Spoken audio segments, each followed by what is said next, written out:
Nous, les Noirs, on ne médite pas trop, hein. C'est pas trop notre truc. Nous, on préfère prier, demander les conseils à la famille, aux amis et tout ça. Mais c'est une erreur. On devrait méditer. Parce que la méditation est le chemin qui te permet d'aller vers toi-même. C'est grâce à la méditation que tu te connectes à la partie profonde de toi-même, de ton être. C'est pour ça que j'ai créé une école de méditation. Pour que mes frères et mes sœurs noirs méditent. Parce que beaucoup de gens, dans mes coachings, dans mes séminaires, et même dans mes conférences, me disent, mais coach, c'est quoi la méditation? J'en entends parler, comment méditer? J'ai donc créé une école de méditation. Je fais une présentation en ligne. Je vous mets dans la description de la vidéo des dates. Vous choisissez une date qui vous convient et vous venez le jour de la présentation de l'école. Vous allez comprendre comment l'école fonctionne. L'école dure 1 an, c'est 1 an de méditation.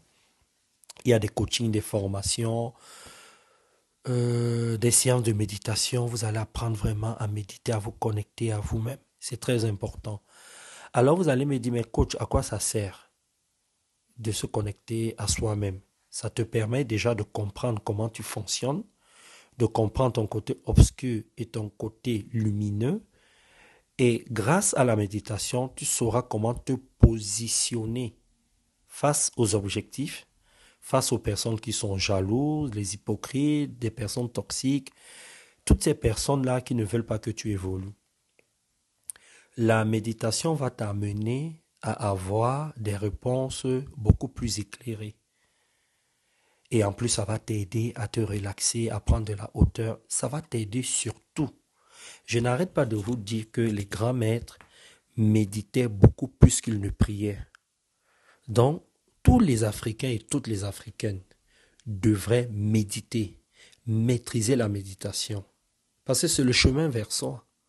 Ça, c'est la première chose que la méditation va te permettre de faire. La seconde chose, c'est que la méditation va te permettre de te connecter à l'univers.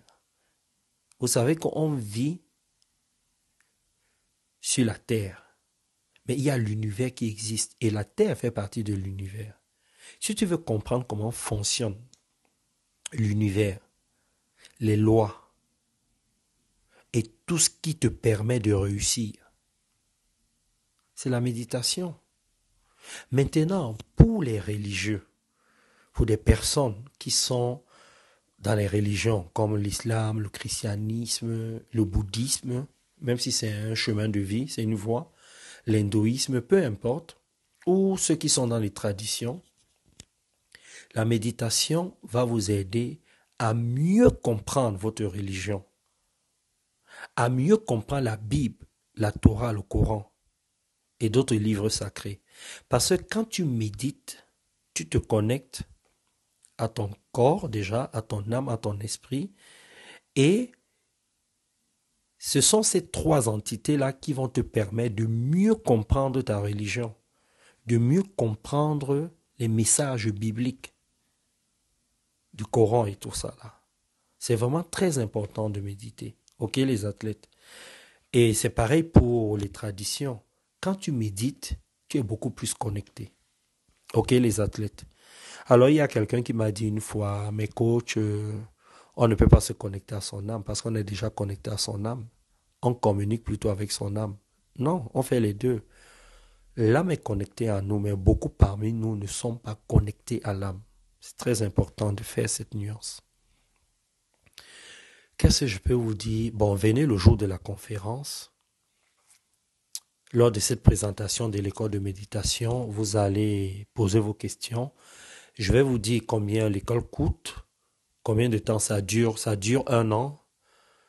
Il y aura des coachings, des formations dans des cours et des séances de méditation pendant 1 an. Vous allez sortir de là et vous saurez comment méditer dans les différentes circonstances. Alors, les athlètes, ce que je veux aussi vous dire, c'est que, vous savez, les grands maîtres méditaient beaucoup plus qu'ils ne priaient. que ce soit Bouddha, Jésus, Mahomet,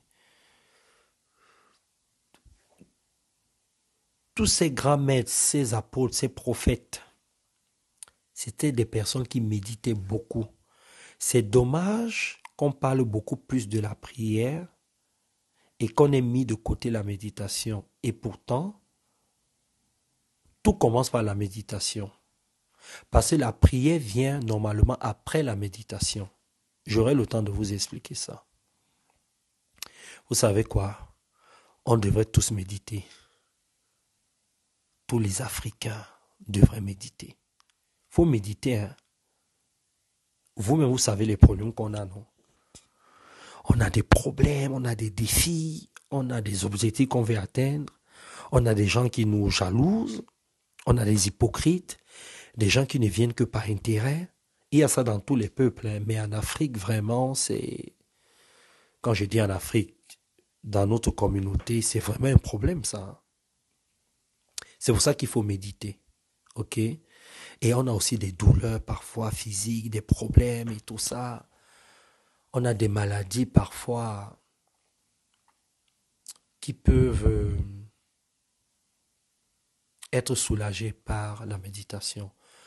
J'étais en coaching de méditation, je crois que c'est il y a une semaine là, et il y avait beaucoup de personnes, de noirs, femmes comme hommes, qui, euh, qui me disaient, mais coach, vraiment, ça m'a fait du bien.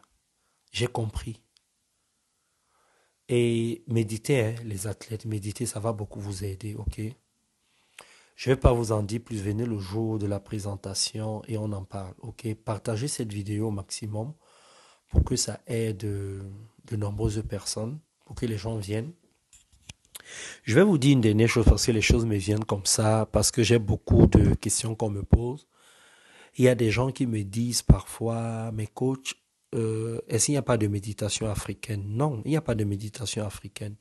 C'est comme il n'y a pas de spiritualité africaine. Il y a une seule méditation qui est la connexion envers soi-même, avec soi-même, et la connexion avec l'univers, avec Dieu. C'est pareil pour la spiritualité. Il n'y a pas de spiritualité africaine. Il y a une seule spiritualité. Maintenant, il y a des traditions européennes, africaines, asiatiques, américaines. Il y a des systèmes de pensée. En fait, ce que les gens veulent dire, c'est retour aux sources, à nos coutumes, à nos traditions, à nos valeurs, à nos systèmes de pensée. Oui, mais c'est pas ça la spiritualité. La spiritualité n'a rien à voir. Il est vraiment important de faire cette différence. Et la religion n'est pas la spiritualité. Donc, beaucoup parmi nous, en fait, quand on parle de spiritualité africaine, ce qu'on veut dire, c'est qu'il nous faut une religion africaine. Là, je suis d'accord avec, mais pas de spiritualité, parce que dans la religion, il n'y a pas la spiritualité. Les gens disent que c'est la spiritualité. Non, c'est pas la spiritualité. Dans les religions ou dans les traditions, ce sont des philosophies de vie, des systèmes de pensée, des façons de faire, des façons d'être. C'est-à-dire, on cherche à se connecter avec ce qu'on appelle Dieu, mais à l'intérieur, il y a des dogmes, il y a beaucoup de choses. C'est pas comme ça qu'il faut voir ça, ok, les athlètes. Venez le jour de la conférence, vous allez comprendre beaucoup de choses. Le plus important, c'est de te connecter avec toi-même, parce que on passe le temps à demander de l'aide à Dieu. On prie Dieu, Allah et tout ça, Jéhovah. On fait confiance à tout le monde, sauf à nous. Il y a des gens qui font confiance aux apôtres, aux prophètes, mais travaille sur toi. Fais confiance à toi-même d'abord. Tu ne vas pas passer ton temps à croire seulement à ce que les gens disent. Des autres peuvent être des références, des modèles, mais tu dois faire ta propre expérience. Venez et entrez à l'école. Ok, je vous fais des gros bisous. Tout est dans la description de la vidéo. Bye bye.